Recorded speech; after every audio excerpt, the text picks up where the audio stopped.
Moka. Hecno ime za avtomobil. Ampak si ga bomo vsi zapomnili. In tudi vi boste na koncu prispevka točno vedeli, kaj potrebujete za testo. Ali pa Opel za uspeh.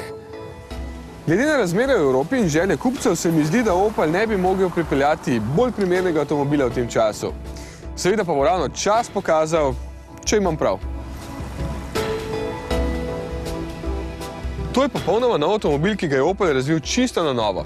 Spada v segment majhnih SUV-jev, ki jih zlasti starejši kupci naravnost obožujejo. To pa zato, ker so visoki, ne predolgi in ker se posledično sedi visoko in seveda dobro vidi z avtomobila. Za takšne kupce bo najprimernejša Moka z le sprednjim pogonom. Seveda pa bo v ponudbi tudi štirikolesnim, za tiste z bolj aktivnim življenjskim slogom. Na voljo boste imeli 3 motorje. Osnovni bo 1,6 litrski bencinski s 85 kW in ceno 16.590 €. Z boljšo opremo Enjoy, v kateri so tudi 18-palčna platišča in s popustom ob lansiranju, pa bo stal 17.790 in naj bi bil najbolj prodajan model. Drugi najbolj prodajan pa naj bi bil takšen, ki ga poganja 1,4 litrski turbobencinski motor s 103 kW in 4-kolesnim pogonom za dobrih 23.000 €. Seveda bo marsikdo želel tudi dizla z 1,7 litra in 96 kW, ki pa bo pri nas na voljo od januarja dalje. Cene niti niso tako zasoljene, zato naj bi prihodnje leto pri nas prodali nekje 300 teh Oplov, sicer pa so v Evropi, še preden se je avto dejansko začel prodajati, dobili že kar 40.000 prednaročil, tako da so želje po tej Moki očitno zelo velike. Segment se počasi povečuje, raziskave pa so pokazale, da bo manj kot 1% kupcev Moke z njo dejansko vozil po terenu.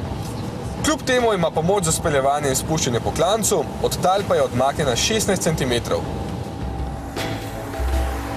Še bolj vas bo navdušilo, da zna na 60 metrov prepoznavati prometne znake in to pokazati tukaj med merilniki, da ima opozorilnik za zapuščanje voznega pasu in opozorilnik pred naletom, prvič v razredu tudi odlične ergonomske sedeže, ki so lahko ogrevani, tako kot volan. Ampak vse to je dodatna oprema, serijsko pa je v Moki 8 zračnih blazin in seveda ESP.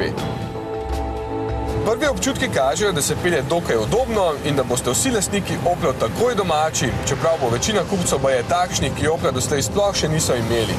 Zasluga gre privlačnemu izgledu in finim domislicam, kot so skriti nosilec za kolesa, kar 19 prostorčkov za odlaganje v kabini, vtičnica za prenosni računalnik zadaj ali pa praktičen prtljažnik.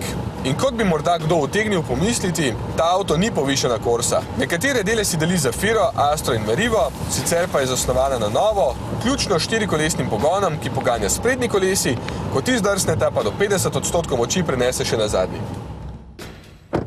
In za konec še tista z imenom iz začetka prispevka.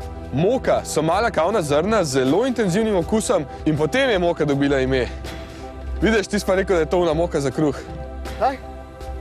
Pozab. Ej, dej, daš pol pada, no greva, ta plaža mi je, dol mi visi.